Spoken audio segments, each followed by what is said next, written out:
Primetime news this evening. Education urgency. JTA blasts government for not appointing an education minister as back-to-school anxiety worsens. No minister, no problem. Education Ministry outlines schools reopening plan despite no minister at the helm.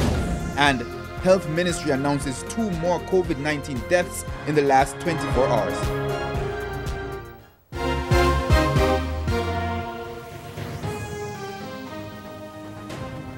Good evening and welcome to Primetime News. We're live on air and online at onespotmedia.com. I'm Herman Green. And I'm Janella Perseus. Also this evening, the business day, Primetime Sports, sports commentary, E-Prime and weather. But before the break, the feedback question. Our feedback question this evening. What do you believe should be the main priorities of the government in this term? You can share comments online, facebook.com/Television Jamaica and tweet us at Television Jam.